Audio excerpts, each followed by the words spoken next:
Hello, this is your host, Todd Lewis of the Praise of Folly podcast. Don't forget to like, share, and subscribe and hit the notification bell.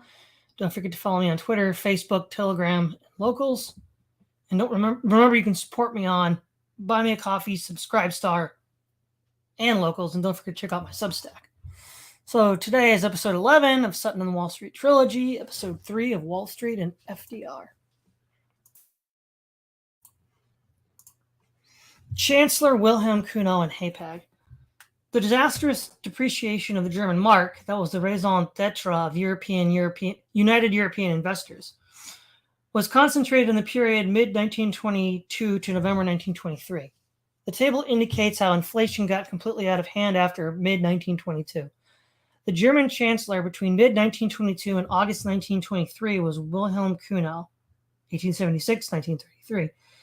Kuno was originally a civil servant, always active in politics, and in November 1917 was elected a director of the Hamburg American line, Hapag. When Ballin, the president of Hapag, committed suicide in 1918, Kuno became its president. After May 10, 1921, Karl Wirth was a German chancellor, and Walter Rathenau, the president of German Electric AEG, was minister for reparations. Then followed a series of dramatic events. The German Minister of Finance, Matthias Erzberger, was assassinated August 26, 1921. In January 1922, Rathenau became foreign minister, and on June 24, 1922, was also assassinated. In October of 1922, Friedrich Ebert was Reich Chancellor, and Wilhelm Kuno of Hapag was appointed German Chancellor. The depreciation of the mark occurred under Kuno and culminated in the financial crisis and his dismissal in August 1923. Kuno returned to the presidency of the Hamburg American line. We might note in passing the prevalence of corrupt corporate presidents in contemporary politics, e.g. German's General Electric, Rathenau, and Hapag's Kuno. Owen de Young of General Electric in the U.S. was also creator of the Young Plan. For German reparations in German General Electric AEG, President Rathenau was German Reparations Minister in 1922. These appointments are usually explained on the basis of the best man for the job, but given the evidence presented in the last chapter on politics in the bonding business, we can justifiably express skepticism about this explanation. It is more likely that the Youngs, Kunos, Rathenau's, and the Roosevelts were mixing business and politics for their own pecuniary gain. Unfortunately, while we must leave unanswered the key question of how far these elitist groups use the state apparatus for their own ends, it is clear that when we probe the background of Wilhelm Kuno, we arrive back at Franklin D. Roosevelt and the formation of United European Investors, Ltd. Kuno, under whose auspices the German inflation raged, was a director of the Hamburg American line. John V. Berenberg Gossler, the United European Investors Advisor in Germany, was also a member of the board of that company. In sum, Kuno and Gossler were on the same board of directors at Hapag. Kuno's policies were essentially responsible for the German inflation of 1922-23, while his co-director Gossler, in cooperation with Franklin D. Roosevelt, was making profit out of the very same inflation policies. It makes one ponder. The International Germanic Trust Company.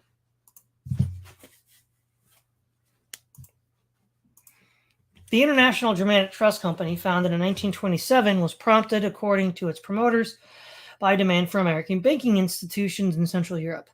Among the organizers of the trust, as approved by the Banking Department of the State of New York, were Franklin D. Roosevelt, Herman A. Metz, a director of IG Farben, James A. Beha, superintendent of insurance for the State of New York, and E. Roland Harriman of the international banking firm of W. A. Harriman & Co.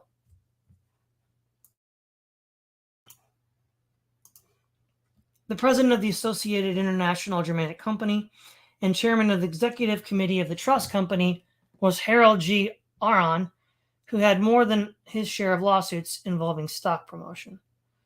The main offices of the International Germanic Trust were on the ground floor of 26 Broadway, the Standard Oil Building in New York. The authorized capital consisted of 30,000 shares to provide capital of $3 million and a surplus of $2 million.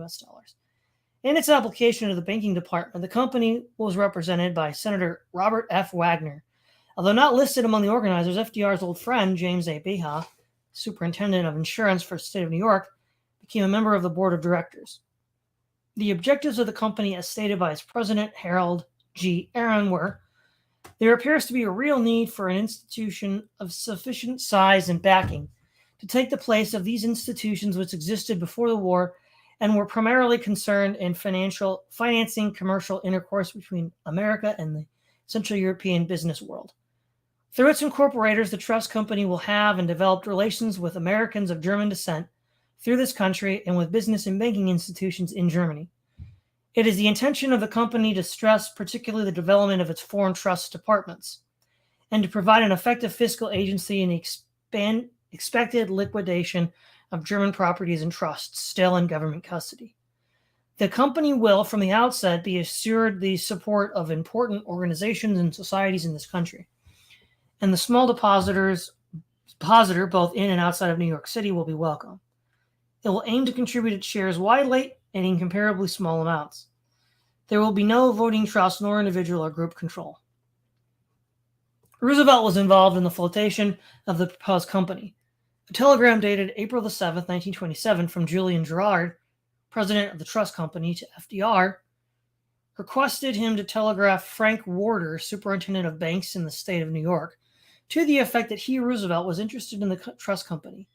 It was anticipated that this intervention would clear the delay in granting the charter. Board meetings were held in Standard Oil Building in FDR's office and in the Bankers Club, and later both located at 120 Broadway. The first meeting of the organization committee was held at Bankers Club Friday, May 27, 1927. Although FDR was unable to attend, he wrote Julian M. Gerard, "What is the news of the trust company?"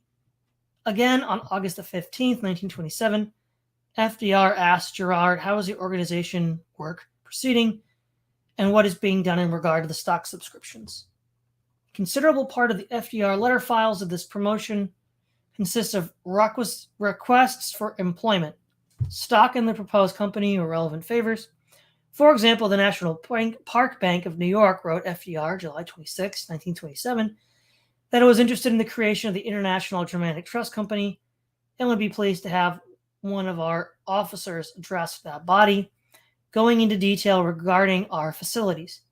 In other words, the National Park Bank was looking for deposit business.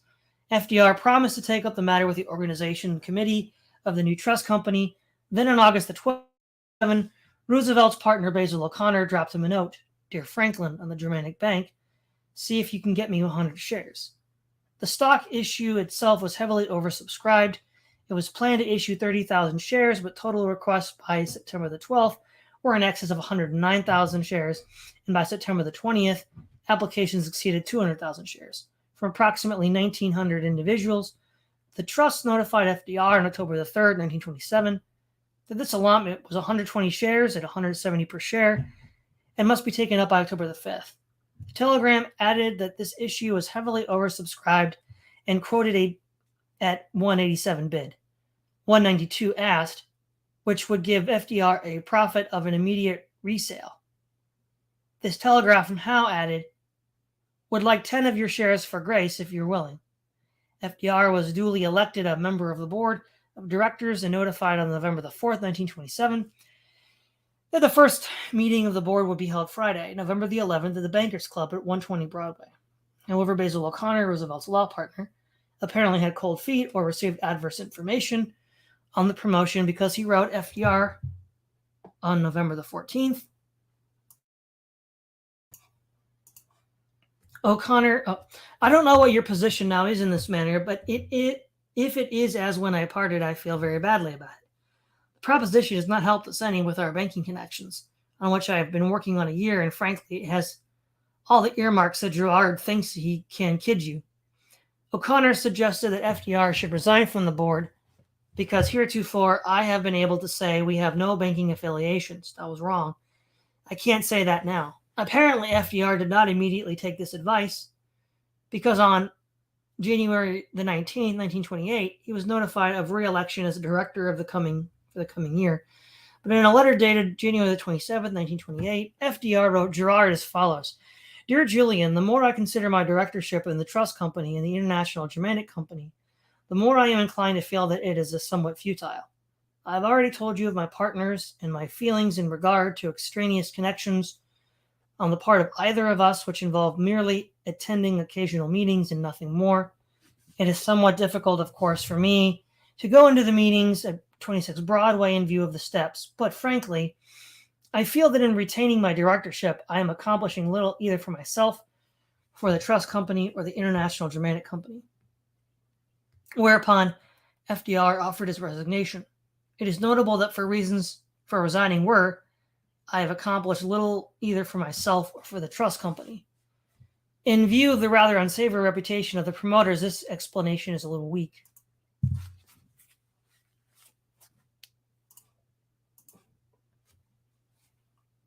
Chapter 4. FDR Corporate Promoter. The meshes of our banking laws have been woven so loosely as to permit the escape of those meanest of all criminals, who squander the funds of hundreds of small depositors in reckless speculation for private gain.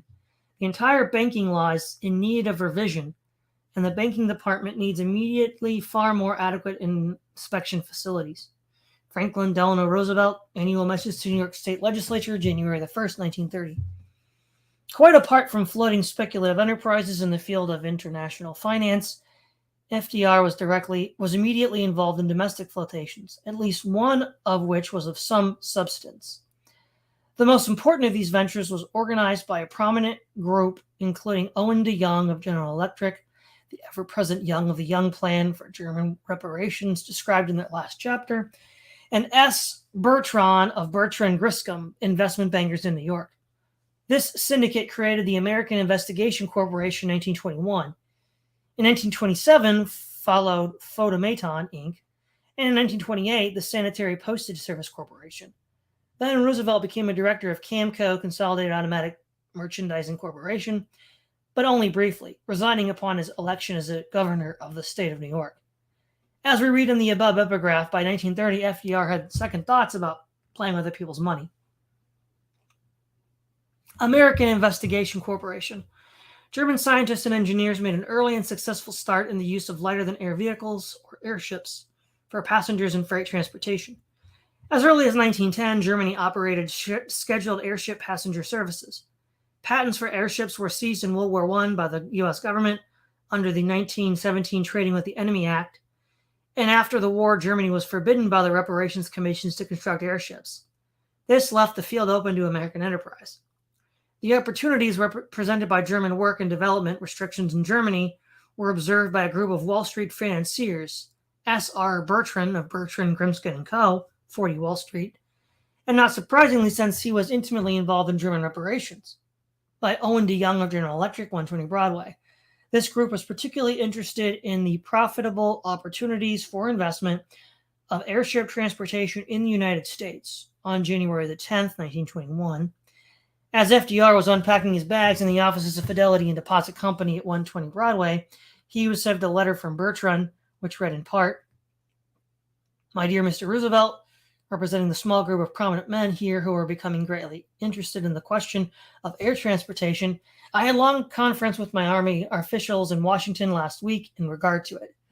I am advised that you, as Assistant Secretary of the Navy, are very familiar with the subject, and I should like immediately to discuss it with you." FDR and Bertrand met to discuss air transportation over lunch at the Downtown Association. We can surmise that Bertrand filled in Roosevelt on technical developments up to that time. We know from the files that there was also a meeting between Owen de Young, S.R. Bertrand, and engineer-attorney Fred S. Hardesty, representing the German patent holders, who had good connections in Washington, where the seized patents were in the custody of the alien property custodian and had yet to be released. This second meeting, yielding a preliminary compact dated January the 19th, 1921, known as the Hardesty-Owen-Bertrand Agreement that planned the road to development of commercial airship operations in the USA Syndicate, was subsequently formed by Owen Bertrand to investigate all phases of aerial navigation, legislation required, and methods of fundraising. Hardesty and his associates turned over to the syndicate all their data and rights. in exchange for a refund out of their pocket expenses of $20,000 incurred to that date and interest in the syndicate. FDR's role was that of a fundraiser, using his numerous political contacts throughout the United States. On May the 17th, 1921, Bertrand wrote FDR that he had been trying to raise funds from people in St. Louis, Cincinnati, and Chicago, while Stanley Fahrenstock, a partner in his firm, had been making the rounds in California and Chicago. Louis Stevenson, another syndicate member, was at work among his contacts in the Midwest. So Bertrand appealed to FDR for a set of personal introductions to potential contributors. Stevenson is very anxious for you to give him a line to Edward Hurley, E.F. Carey, Charles Pease, all of whom you know. He would like a letter also to Edward Hines, R.P. Lamont, and H.C. Catfield Taylor. I am afraid this is a large one. Won't you do your best?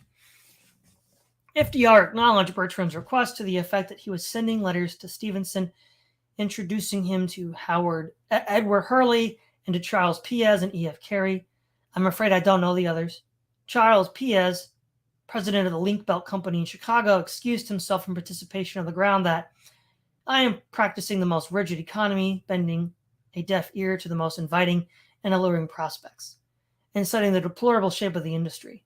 The plea of poverty was supported by Pease's letter to FDR on old stock stationery, and the new address printed over the old line, hardly becoming a president of a major corporation such as Link Belt Company. Edward N. Hurley wrote that he was not very active in business, but when next in New York, I'm going to make it a point to call on you and check up the past. On June the 1st, Louis Stevenson reported to Roosevelt on his fundraising progress in the Midwest. He confirmed the fact that Pease was short of funds and that Hurley wanted to talk later, but that Carey might have some interest. Charles Swift, Thomas Wilson, both Packers are now considering the proposition, as are Potter, Palmer, Chauncey McCormick, and a dozen others. Since securing Marshall Field, I have added to our list C. by Hemi, a zinc smelter of very large means, Mr. Wrigley, junior member of the great chewing gum firm, John D. Black of Winston, Strawn and Shaw, B.M. Winston, and Hampton Winston, or Winston and Company, and Lawrence Whiting, president of the new Boulevard Bridge Bank. Generally, I'm getting together a desirable group, but I must confess it is discouragingly slow and hard work. My experience has been I can convince an individual of feasibility of the scheme, but as soon as he discusses it with his friends who know nothing whatever of the proposition, they develop a serious doubt in his mind, which I have to combat all over again. As a result of my observation abroad, I am firm in my belief it can be made a success. Stevenson concluded by requesting a letter of introduction to prominent Chicago attorney Levi Meyer. It is clear that by the end of June 21st, Stevenson had introduced a large number of prominent Chicago citizens, including Marshall Field, Philip N. Wrigley, and Chauncey McCormick, to sign on the dotted line. So far as FDR is concerned, his sales letters on this point would do credit to a professional salesman. Witness his letter to Colonel Robert R. McCormick of the Chicago newspaper empire. Dear Bert, as you have happened to be a progressively minded person, I am asking Mr. Louis G. Stevenson to have a talk with you about something which at first blush may seem perfectly wild idea. However, it is really something very different, and all I can tell you is that a good many of us here, such as Young of the General Electric Company, Burton of Bertrand Grimscomb & Co., and a number of other perfectly respectable citizens have shown enough interest to look into the question further. All of this relates to the establishment of commercial dirigible lines in the United States.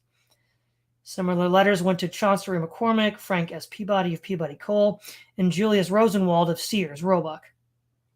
These initiatives were followed up with personal dinners. For example, on April the 21st, 1921, FDR wrote to Frank Peabody, "Is there any possibility you may be able to dine with Mr. Bertrand, Mr. Snowden, Fahrenstock, and several others of us at the Union Club next Monday evening at 7:30?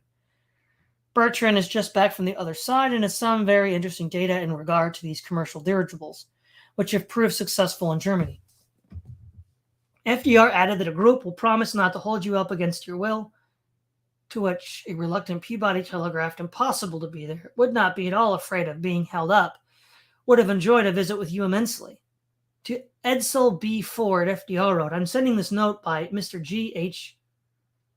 Mr. G. Hall Roosevelt, my brother-in-law, who was familiar with the whole matter.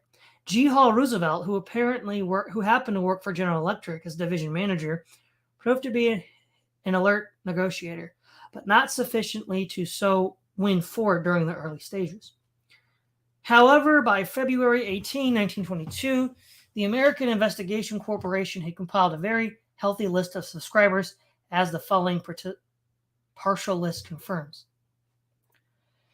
Name W.E. Boeing, President Boeing Airline Company, Seattle. Edward H. Clark, President Homestake Mining Company, New York. Benedict Crowell, Crowell and Little Construction Co., Cleveland. Arthur V. Davis, President Aluminum Co. of America, Pittsburgh. L.L. Dunham, Equitable Building Association, New York. Snowden A. Fahrenstock, Bertrand Grimskin and Co., New York. Marshall Field III, Capitalist, Chicago. E. M. Hare, President, Westinghouse Electric and MFG Co., Pittsburgh. J.R. Lovejoy, Vice President, General Electric Company, New York. John R. McCune, President, Union National Bank, Pittsburgh. Samuel McRoberts, Capitalist, New York. R. B. Mellon, President, Mellon National Bank, Pittsburgh. W. L. Mellon, President, Gulf Oil Co., Pittsburgh. Theodore Pratt, Standard Oil Company, New York. Franklin D. Roosevelt, Vice President, Fidelity Deposit Co., New York. Philip N. Wrigley, Vice President, W.M. Wrigley Co., Chicago. Owen DeYoung, Vice President, General Electric Co., New York.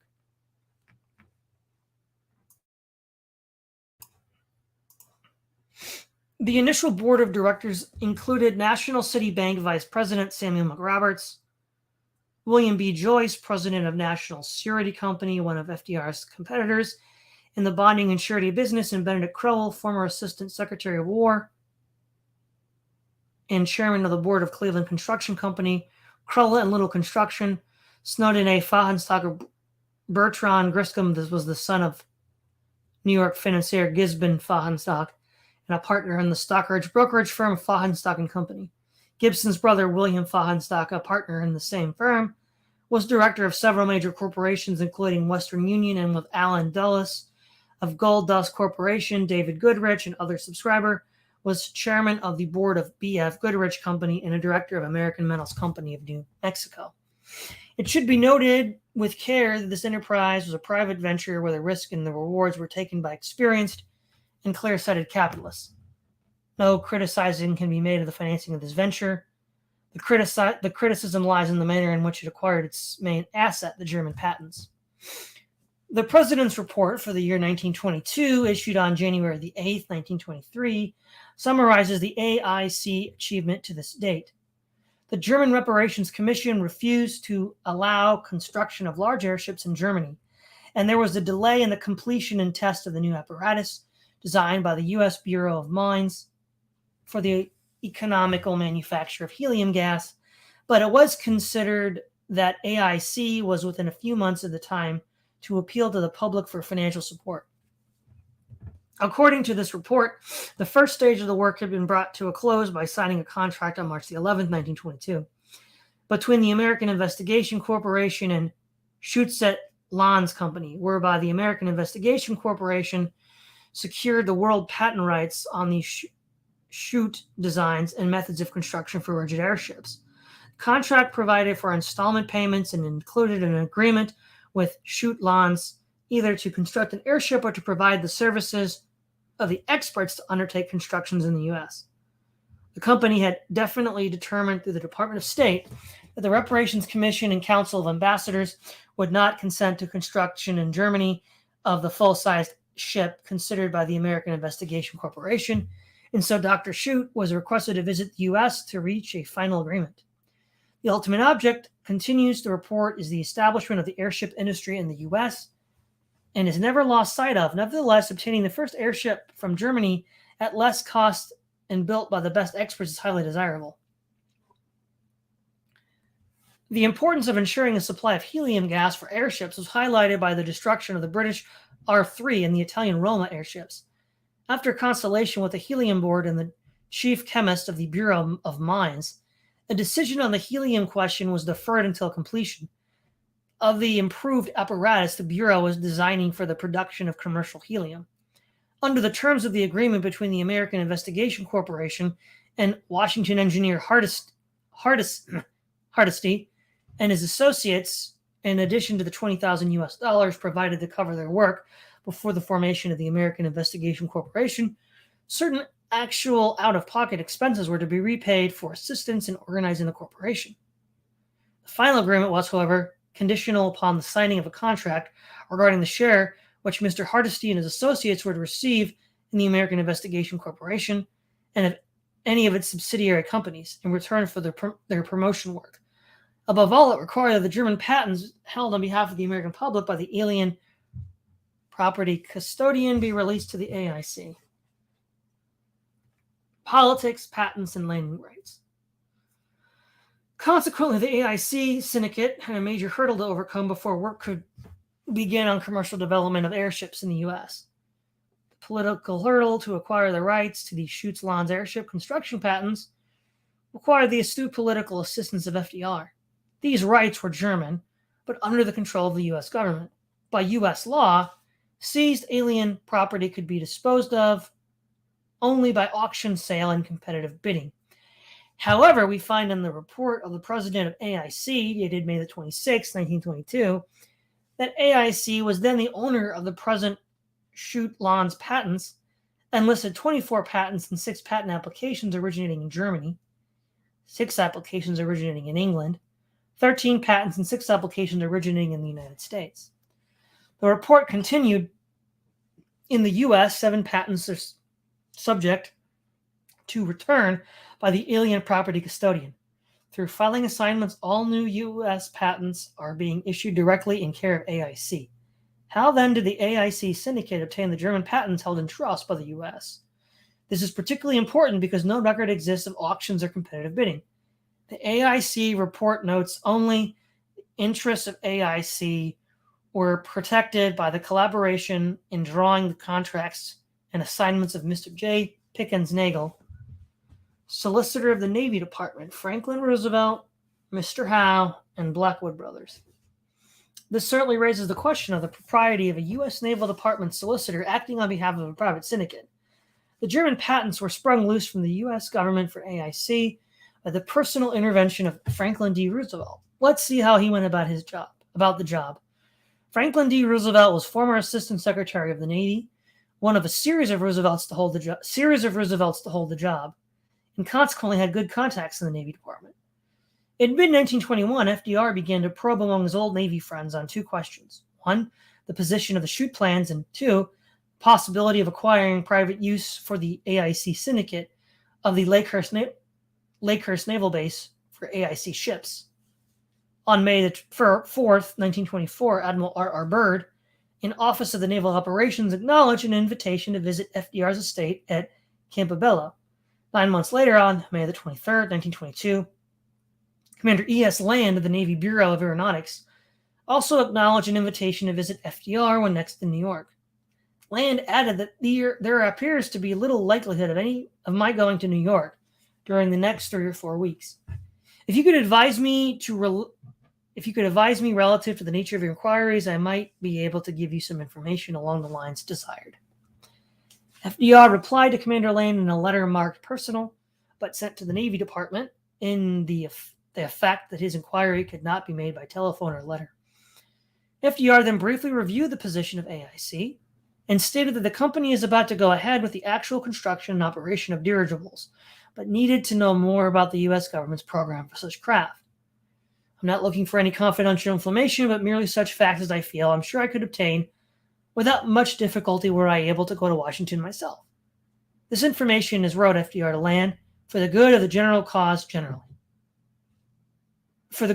generally. And he then offered to defray Commander Land's expenses if he could visit New York.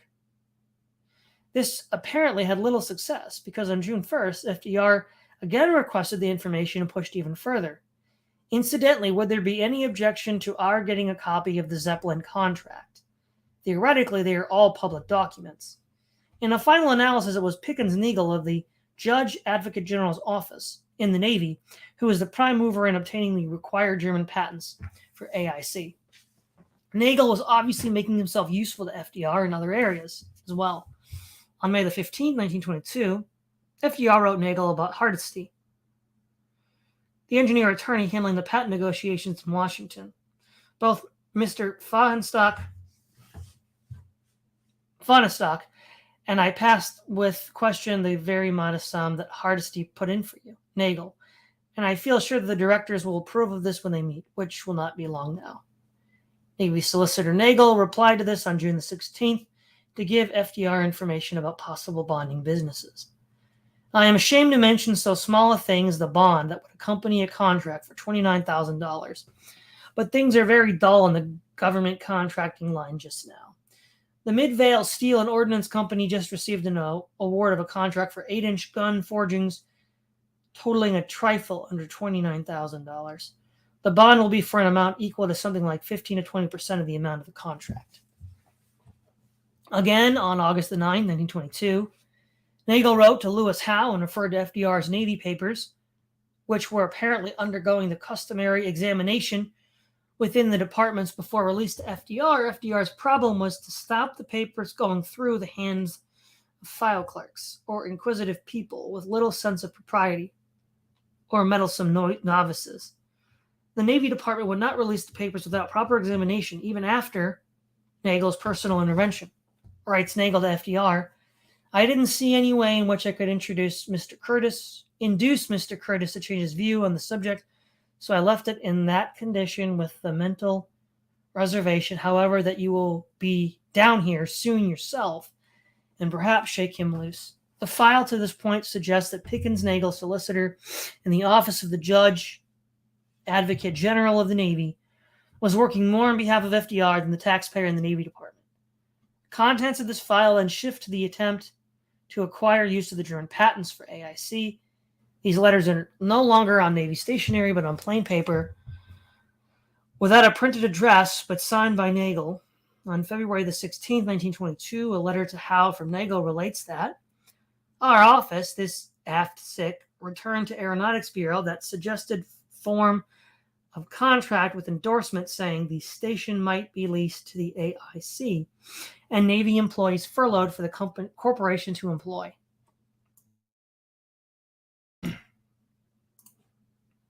Nagel added that although Navy officers could not direct and supervise AIC employees, it could be detailed into private industry to learn the business of building airships.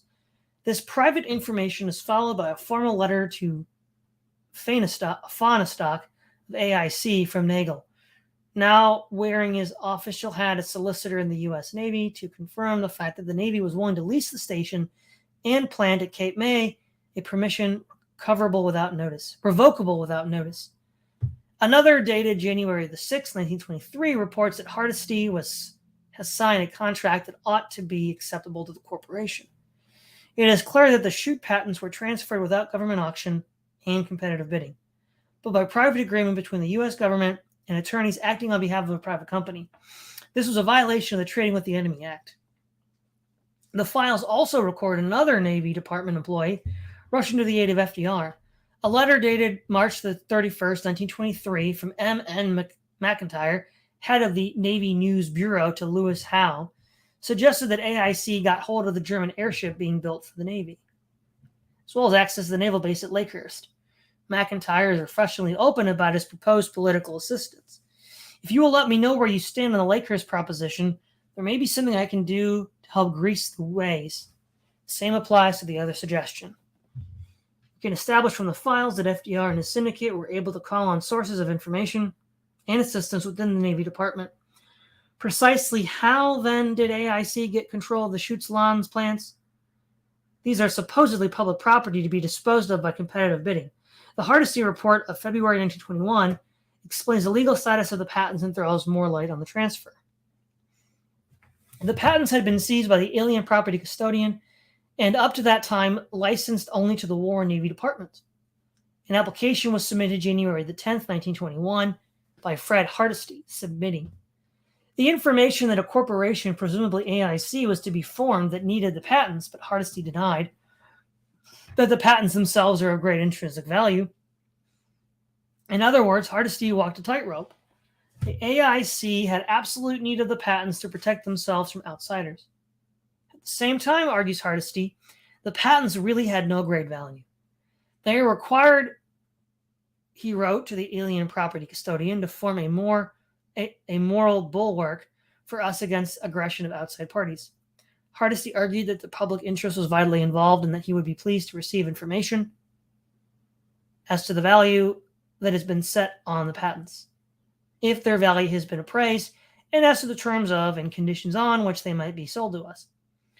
Attached to this letter in the FDR files is the memorandum of Mr. Hardesty on the Johann Schutz's patents that appear to have been originated in the alien property custodian's office. The memorandum confirms that the fact that the patents were held under the Trading with the Enemy Act of 1917, the only right remaining to the German holder was the right to claim release, and that such claims must be settled as directed by Congress. It is unlikely, states the memorandum, that the patents would be sold by the alien property custodian, but if the patents were offered for sale, there would be little or no competition, as there were probably very few companies in existence or proposed that contemplate using them, and that therefore the price offered would not be very high. The memorandum then gets to the crux of the problem facing AIC. The APC makes sales of patents, and others then sales to the government, only to American citizens at a public sale to the highest bidder after public advertisement, unless the president shall otherwise determine. Purchasing property from the APC for an undisclosed principal for resale to a person not a citizen of the United States, or for the benefit of a person not a citizen of the United States, is forbidden under severe penalty.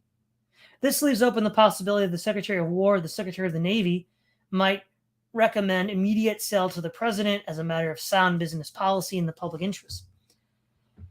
The syndicate then attempted to go to the presidential route, apparently with success. On February the 4th, 1921, FDR in New York wrote Hardesty in Washington, D.C., I agree with you that we should do something immediately in regard to the Schutt patents, and at least make the try before the present administration goes out. Then a memorandum of services rendered in the files recorded that on both February the 9th and 17th, 1921, FDR went to Washington and at least met with alien property custodian. Subsequently, Schutt granted power of the attorney to Hardesty, and the patents were released by the alien property custodian.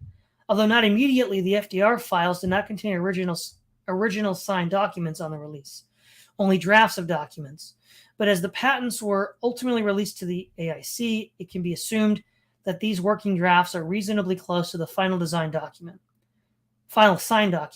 One document signed by both the alien property custodian and German patentee Johann Schutt reads as follows.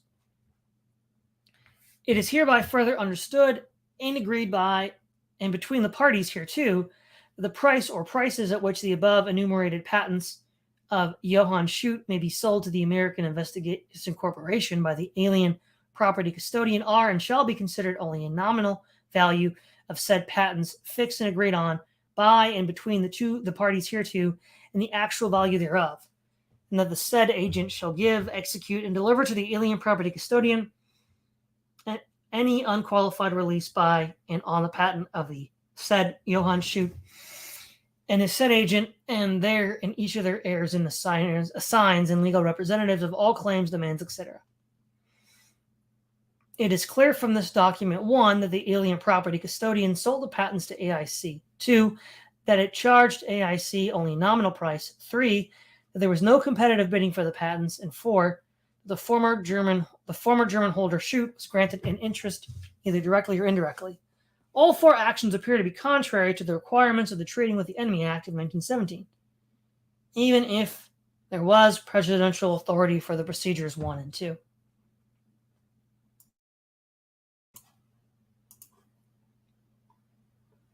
Subsequently, on May the 9th, 1922, a contract was drawn between American Investigation Corporation and Johann Schutt. This paid Schutt $30,000 in cash with a further $222,000 payable in monthly installments, with the last payment due not later than July the 1st, 1923.